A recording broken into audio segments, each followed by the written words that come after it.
નમસ્કાર મિત્રો, પેરના ન્યૂઝમાં આપનું સ્વાગત છે। આજ રોજ નસવાડી નગરના કન્યાદાન ચોકડીથી કલેડિયા ચોકડી સુધી રોડની નજીક રેલવે ગરનાળા પાસે નવા આરસીસી રોડનું કામ શરૂ કરવામાં આવેલ છે।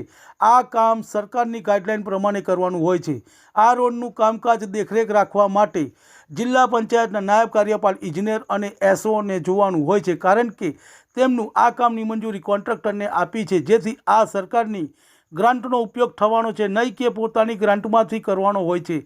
કોન્ટ્રાક્ટર સારું કામ કરે છે કે નહીં તે જોવાનું એસઓના દેખરેખ હેઠળ હોય છે, કારણ કે એસ્ટિમેટ પ્રમાણે કામ કરેલ છે કે નહીં તેનો રિપોર્ટ જિલ્લા પંચાયત કાર્યપાલક અધિકારીને આપવાનો હોય છે। કોન્ટ્રાક્ટરને જ્યારે કામ આપવામાં આવે છે તો સરકારના નિયમો હોય છે તે મુજબનું કામ કરવાનું હોય છે।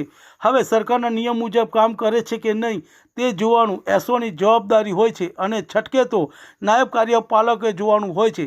પછી સરકારનું પેમેન્ટ છોડવાનું હોય છે। હવે અત્યારે આરસીસી રોડનું કામ વિશ્વાસ કન્સ્ટ્રક્શનવાળાને આપેલું છે। આ વિશ્વાસ કન્સ્ટ્રક્શનવાળા કોન્ટ્રાક્ટરને પહેલાં કઈ જગ્યાએ કામ કરેલ છે તે નાયબ કાર્યપાલ કે એસઓએ કામની ગુણવત્તા જોઈને અને વિશ્વાસ કન્સ્ટ્રક્શન કોન્ટ્રાક્ટરે કામ જોયું ન હોય તો આ આરસીસી રોડની એસ્ટિમેટ પ્રમાણે મટીરિયલ નાખવામાં નહીં આવે તો તેનું પેમેન્ટ ચૂકવાઈ જાય તો તે પેમેન્ટ કોની સાથે વસૂલ કરવાનું છે, કારણ કે સરકારની ગ્રાન્ટનો ઉપયોગ કરે છે। નસવાડી નગરમાં લોકોનું કહેવું છે આ આરસીસી રોડ જે બને છે તે એસ્ટિમેટમાં જે આઇટમ લખી છે તે પ્રમાણે કામ થતું નથી તેવું ગામ લોકોનું કહેવું છે।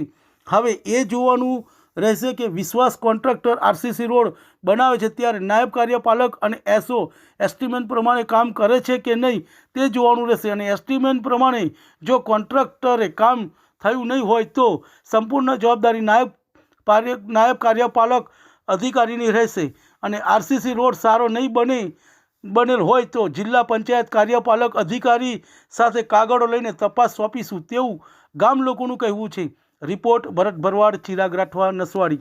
તમને અમારા સમાચાર પસંદ આવ્યા હોય તો લાઇક, શેર, બેલ આઇકોન અને સબસ્ક્રાઈબ કરો।